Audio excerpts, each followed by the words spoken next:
Assalamualaikum warahmatullahi wabarakatuh. Hari ini kita akan mempelajari tentang kesadaran atau state of awareness, state of consciousness sama ya. Bahasa Inggris kesadaran itu bisa consciousness atau awareness. Ada sebuah cerita ya. Untuk mengawali tema ini saya memulai dengan sebuah cerita. Seorang pria bernama Terry Wallis. Dia koma hampir 20 tahun. Jadi dia koma pertama di umur 19 tahun, kemudian bangun di usia 39 tahun. Kira-kira bagaimana Terry mempersepsikan dunia ketika dia bangun setelah 20 tahun ya? Berapa umurnya? Bagaimana otak Terry kemudian mampu membangun kembali sistem neuron dan koneksi antar neuron ya? Jadi kesadaran itu berhubungan dengan bagaimana seseorang mempersepsikan dunia ya. Ini definisi selanjutnya. Jadi bagaimana si Terry mempersepsikan dunia setelah dia koma itu sangat berhubungan dengan pengalaman. Nah ini ceritanya dia nggak ada pengalaman selama 20 tahun. Kira-kira bagaimana dia mempersepsikan dunia? Otomatis pasti dia akan menghadapi kebingungan di awal ya. Dan dia akan memiliki kesadaran seperti 20 tahun lalu. Jadi dia tertinggal selama 20 tahun karena koma ya. Jadi dia nggak tahu. Bayangkan Banda Aceh ataupun kampung kalian, apa saja yang berubah selama 20 tahun. Bisa jadi bangunan udah nggak sama, orang-orang udah pada sudah pada berubah usianya kan 20 tahun ya. Anak-anak udah menjadi orang remaja dewasa gitu ya. Jadi dia pasti akan mendapatkan kebingungan. Kenapa? Karena kesadarannya hilang. Jadi kapan kita bisa mempersepsikan dunia itu berhubungan dengan bagaimana proses sensasi dan persepsi dan bagaimana kemudian keawasan yang terjadi secara eksternal kemudian dipersepsikan dalam sensasi internal ya. Termasuk keawasan tentang diri sendiri, bagaimana pikiran dan pengalaman ya yang terjadi dalam kondisi tergugah. Tergugah itu bahasa Inggrisnya arousal. Jadi kita bisa dapat memaknai dunia, kita dapat bisa merasakan sesuatu, mempersepsikan sesuatu ketika kita sadar.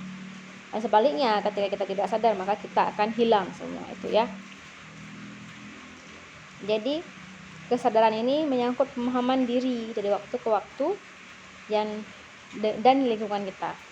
Jadi kalau misalnya ada orang yang katanya misalnya nggak sadar diri, ya berarti mungkin lagi koma ya, nggak sadar, tidak mengenal dirinya sendiri. Jadi arus kesadaran itu sebenarnya terjadi terus menerus dari sensasi, citra, pikiran, perasaan yang berubah ya. Jadi kesadaran kita dalam mempersepsikan sesuatu, kesadaran kita dalam memaknai dunia juga akan berubah seiring dengan waktu dan lingkungan yang kita lewati ya. Misalnya saya ketika SMA membandingkan diri saya dengan hari ini, maka kesadaran saya dalam memaknai lingkungan itu berbeda, sangat-sangat jauh berbeda. 20 tahun lebih kurang ya, 20 tahun antara SMA dengan usia sekarang ya, belum 20 tahun, apalagi yang 20 tahun kayak Terry itu ya.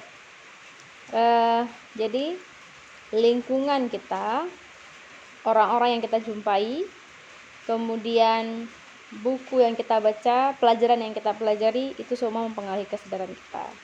Kesadaran itu apa sih?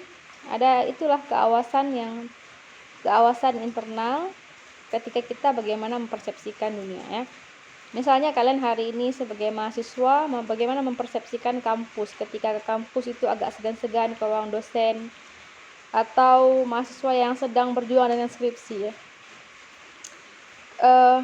Itu memikirkan untuk sidang itu gimana gitu ya, cemas. Nah sedangkan skripsi bagi dosen itu sudah sangat biasa, atau ruang kerja bagi dosen itu sudah sangat biasa. Jadi kesadaran kita terhadap satu lingkungan juga akan berubah. Sama seperti misalnya setelah kalian lulus sekarang kan kebanyakan mahasiswa fresh graduate dari SMA. Setelah lulus nanti setahun 2 tahun kalian sudah punya kerja, kalian pulang ke SMA kalian akan punya kesadaran yang berbeda tentang, kalian akan punya persepsi dan situasi yang berbeda ketika kalian kembali ke sekolah ya. Nah, apa karakteristik kesadaran? Nanti kita akan lihat nih, kenapa sih kita perlu sadar ya? Karena mungkin banyak orang yang tidak sadar dengan dirinya sendiri. Karakteristiknya adalah itu sifatnya sangat subjektif karena spesifik untuk orang tertentu. Bisa jadi seseorang menyadari sebuah kondisi berbeda dengan orang lainnya. Misalnya ya, kita bayangkan tidak pandemi, kemudian mahasiswa duduk di satu kelas. Ketika sedang mengikuti mata kuliah tertentu ya. Kesadaran masing-masing mahasiswa di dalam kelas itu pasti berbeda. Sangat subjektif dan individual. Mungkin ada yang nggak sadar, malahan ada yang nggak sadar ya. Ada yang sambil WhatsApp itu nggak sadar ya. Tapi ada yang kemudian kesadarannya berbeda ketika mereka ada si A mempersepsikan dunia sebagai sesuatu yang menantang dan dia menikmati itu, maka dia akan sangat aktif di kelas dan dia merasa ini fun gitu ya. Tapi seorang si B, dia merasa bahwa dia itu punya kekhawatiran atau kecemasan berbicara di depan umum sehingga nggak berani dia aktif di kelas, padahal dia ingin, sehingga dia cemas di kelas. Cemas kenapa? Karena dia ingin menampilkan itu tapi tidak berani. Sedangkan satu orang lagi karena terbiasa, dia tidak mempersepsikan kelas seperti itu ya. Ataupun ketika saya minta kalian presentasi di kelas, di depan presentasi kelompok ya. Mungkin ini karena mahasiswanya semuanya daring, jadi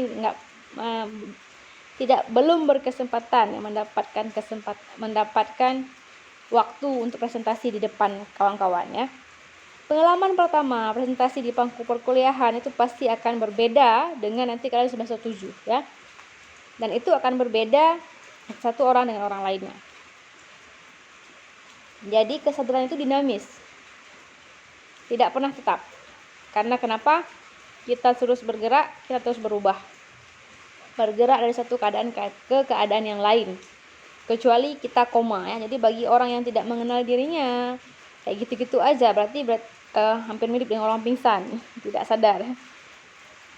Kesadaran itu juga bersifat self-reflektif. Kenapa?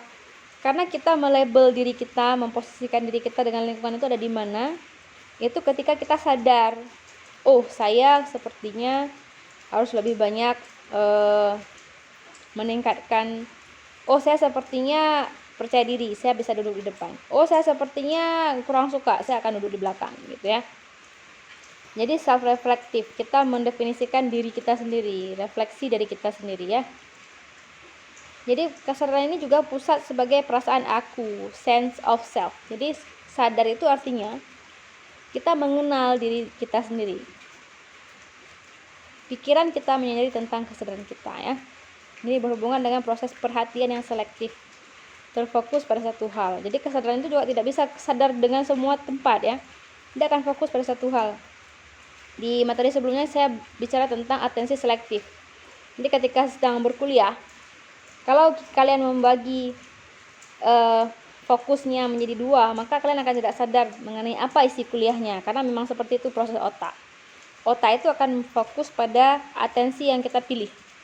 Jadi kenapa kalau misalnya kuliah sambil baca WhatsApp ya kalau di kelas ya, ataupun mendengar video ini sambil bicara dengan teman, menonton film Korea, maka kan tidak akan fokus ya. Tidak akan sadar apa yang sedang saya bicarakan ini. Kapan kalian bisa sadar tentang stimulus ataupun informasi yang masuk ke dalam otak ketika kita fokus.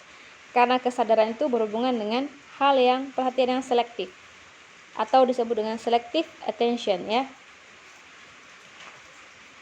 Bisa nggak sih diukur kesadarannya? Bisa. Yang pertama self report, tanyain aja, bu, ini berapa? 1 tambah 2 berapa bu?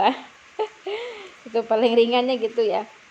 Atau yang lain ya tinggal ditanyakan aja kan, kalau misalnya berhubungan dengan ketidaksadaran yang misalnya orang pingsan gitu ya, akan ditepuk ya, self report.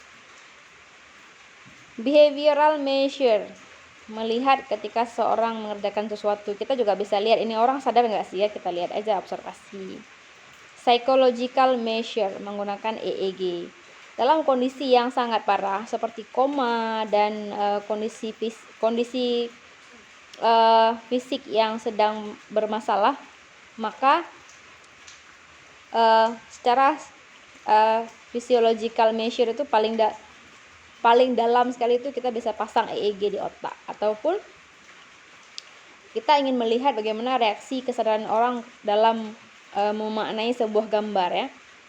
Orangnya sadar, tapi apakah ada reaksi di dalam otaknya, berarti terjadi sensasi dan persepsi, maka dipasanglah EEG di otaknya, di kepala ya, bukan di otak di dalam, di kranium.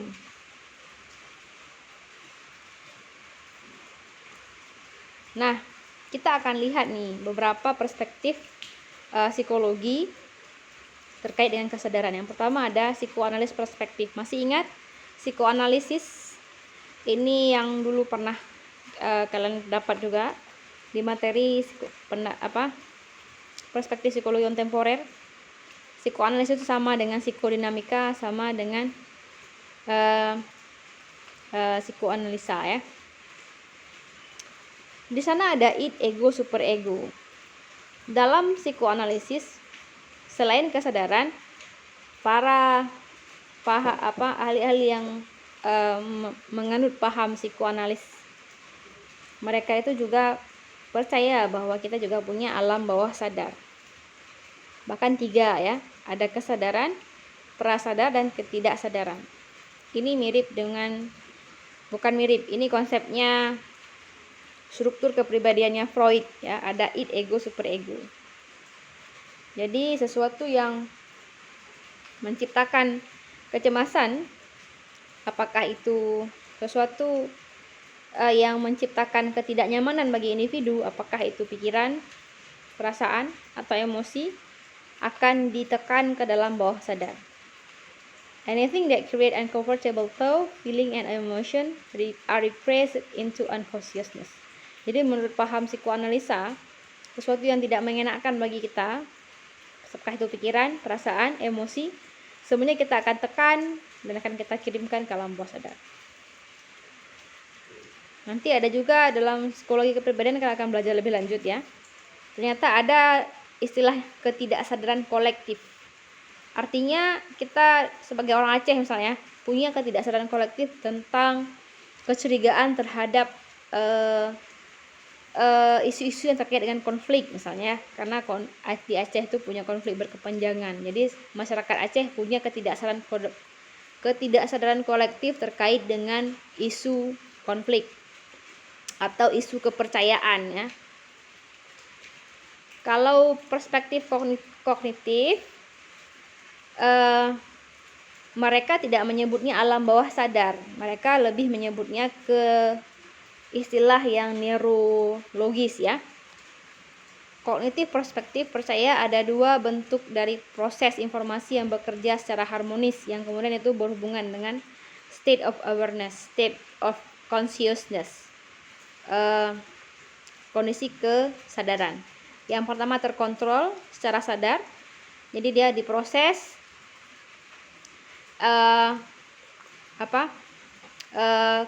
ketika sesuatu itu akan dikirim ke proses informasi, kita membutuhkan kesadaran dan atensi dan effort. Jadi kita perlu memfokuskan diri sehingga informasi itu bisa dikirim ke kesadaran ya, ke otak.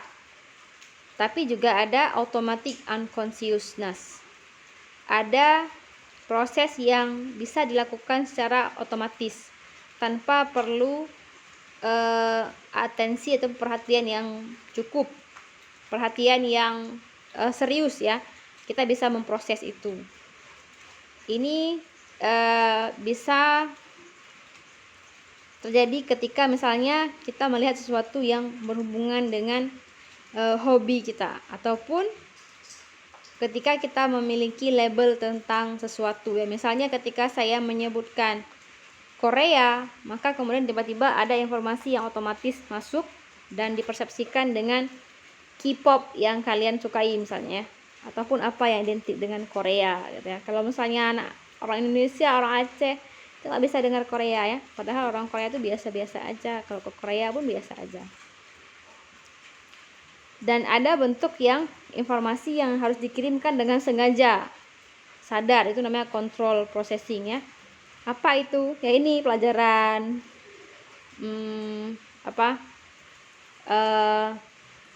sesuatu yang perlu konsentrasi ya.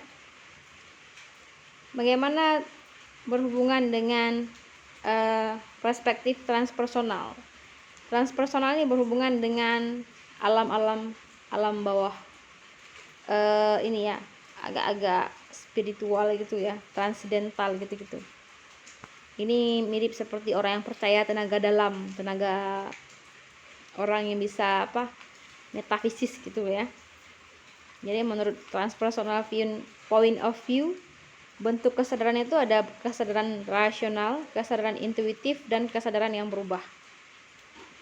Kesadaran yang berubah itu contohnya apa? Kesurupan, kalau misalnya kita sering dengar ya.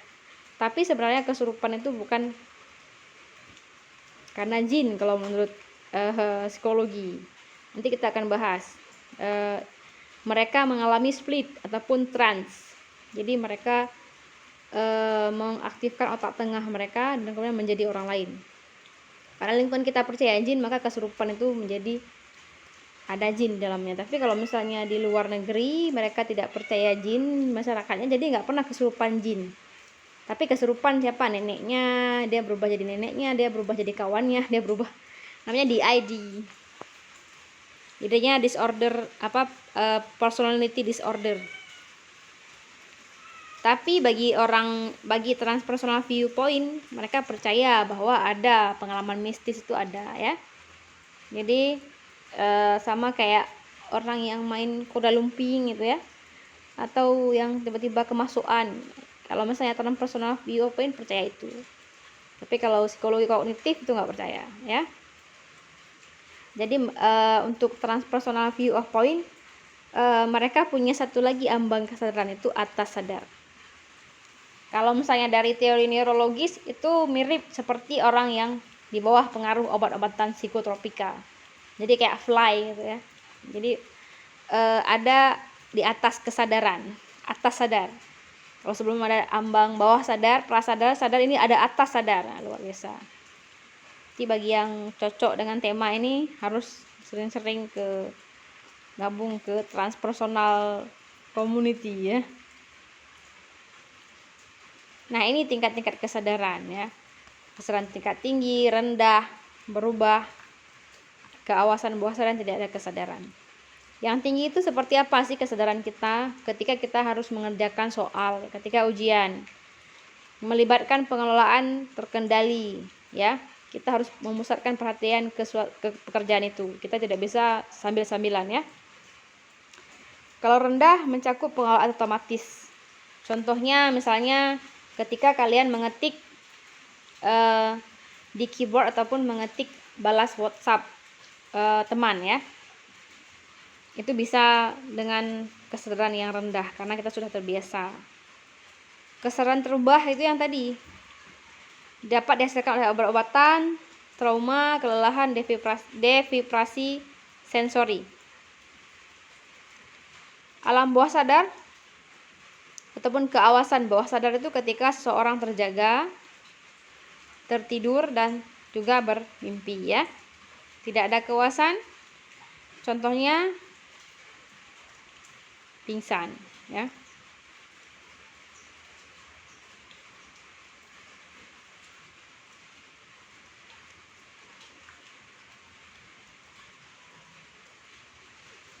Kemudian pertanyaan selanjutnya, di dalam otak di mana letak kesadaran kira-kira ya? Adakah lokasi khusus? Ternyata tidak. Karena ada dua aspek kesadaran. Yang pertama ada keawasan tadi ya, keawasan itu berarti awareness. Yang kedua ketergugahan atau arousal. Jadi kita melibatkan dua aspek ketika seseorang terus sadar, tuh harus dua yang aktif di badannya.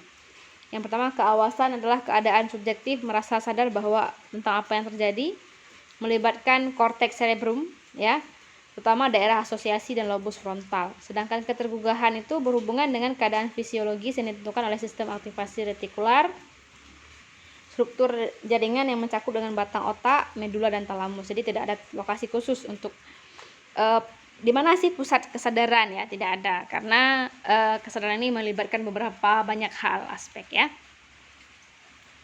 Ini kalau mau lihat dasar neurologis kesadaran itu bisa dari gambar ini. Kita punya temporal lobe, ada primary visual cortex, parietal lobe, cerebellum, ya. Jadi bagaimana kemudian vision for perception dan vision for action. Bagaimana kita mempersepsikan sesuatu dan kemudian melakukan aksi. Melibatkan beberapa hal, beberapa lokasi, ya. Jadi tidak ada tempat spesifik untuk yang menentukan seorang itu sadar atau tidak. Karena kita punya beberapa lokasi, ya, perlu diaktifkan. Oke. Jadi kesadaran ini adalah sebagai tempat kerja global, ya. Sama lah, pikiran kita tuh, jadi kesadaran itu seperti pikiran yang tergabung dari kumpulan-kumpulan informasi yang terpisah, kemudian saling berinteraksi. Ada bagian yang melakukan proses sensasi, persepsi, ingatan, gerakan, perencanaan, problem solving, emosi, dan lain-lain. Jadi dia terintegrasi secara keseluruhan. Balik lagi ke prinsip kognitif secara Gestalt, Wall, ya. Jadi ketika orang sadar itu udah seperti pembicaraan dalam otak kita dengan antar bagiannya, yang merupakan hasil dari proses yang kemudian dikirimkan ke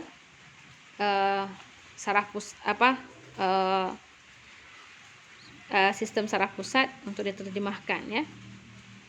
Ini, ya, kita mengalami kesadaran itu sebagai sesuatu yang gestalt, bukan kumpulan ataupun bagian. Nah, selanjutnya ini menarik sebenarnya ceritanya nih mengenai circadian rhythm, tentang biological clock, tapi kayaknya video saya masih punya waktu. Jadi kita punya yang namanya dalam tubuh kita itu namanya circadian rhythm atau biological clock, ya.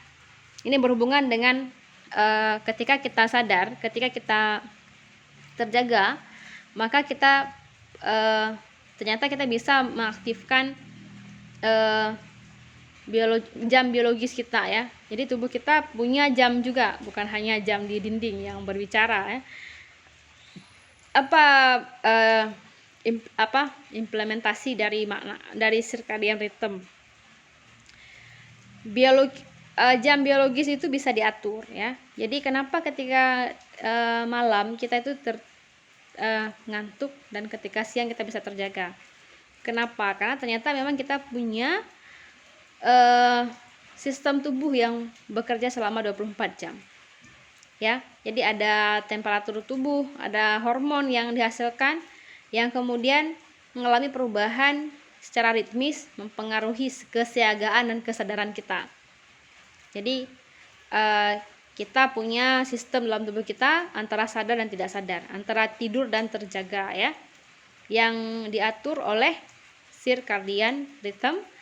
Circadian rhythm itu diatur oleh SCN, ya, suprachiasmatic nuclei, saraf yang terletak dalam hipotalamus, yang mengatur bahwa kita bisa melakukan kegiatan atau tidak. Jadi SCN itu berhubungan dengan glandula pineal yang mengeluarkan melatonin. Kenapa kita bisa tertidur? Karena ketika malam si glandula pineal ini mengeluarkan melatonin, hormon yang menimbulkan pengaruh rileks pada tubuh. Jadi kapan dia aktif bekerja? Ketika malam hari. Jadi SCN ini sangat canggih sekali. Dia akan bekerja ketika cahaya sudah tidak ada. Padahal dia nggak bisa lihat cahaya, ya. Jadi ketika malam hari SCN akan aktif.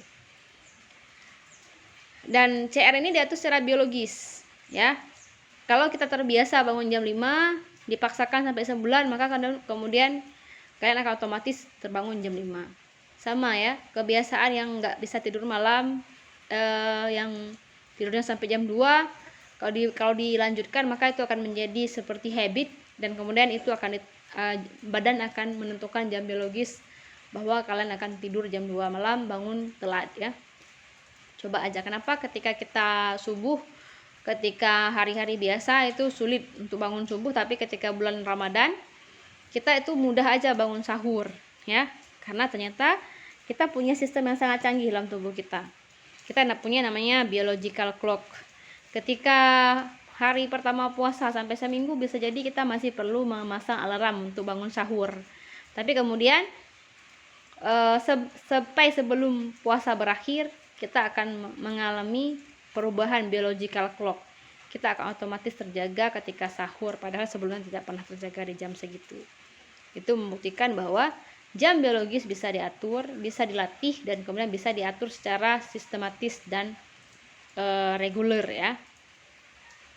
Tapi ada beberapa yang kemudian bisa mempengaruhi ini, misalnya jet lag, ataupun orang yang tinggal di lab yang tidak pernah keluar, tidak pernah melihat cahaya, maka mereka akan mengalami penggangguan, jam biologisnya akan terganggu. Atau jet lag. Jet lag itu apa? Ketika hari ini misalnya bayangkan kalian tuh harus terbang ke New York. Oke.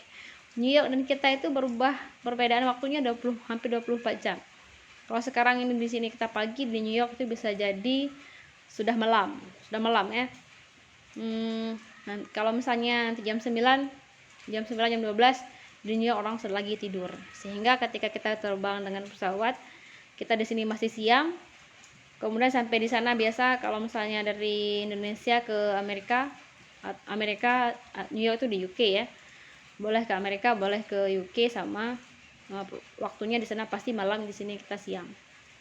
Jadi kalau kita terbang sana 24 jam, otomatis sesampai di sana kita seharusnya malam ya. Tapi ternyata jatah kita sudah jatah tidur, tapi ternyata di sana masih baru aja muncul matahari.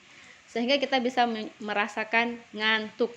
Karena kita mau tidur, jam biologisnya terganggu. Biasanya itu kita malam di Indonesia, tapi karena tiba-tiba pindah ke New York, ke Amerika, yang kemudian bertukar jam pagi dan malamnya, kita akan hoyong di pagi hari ya. Tapi itu tidak lama, nanti tubuh kita akan segera beradaptasi. Bagi yang membuktikan, makanya segera terbang ke New York atau Amerika.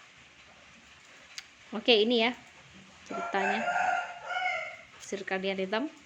Itu sih yang menarik ya mengenai ini. Nanti mengenai yang lain ini nanti dibaca aja nih. Ini sama nih apa yang bisa mempengaruhi CR. Ini ya, night shift atau orang yang kerja shift malam, kenapa bisa bangun? Kenapa orang kerja di rumah sakit tuh bisa mampu bangun piket misalnya ya, yang di IGD ataupun yang di rumah sakit lah, bisa piket jaga malam jam 1 malam sampai pagi, mereka nggak tidur karena memang CR itu bisa diatur, diganggu, dan dikembalikan ke posisi semula. Oke ya, demikian singkat cerita tentang state of consciousness. Nanti sisanya tetap harus baca sendiri. Oke, saya tutup dulu videonya. Assalamualaikum warahmatullahi wabarakatuh.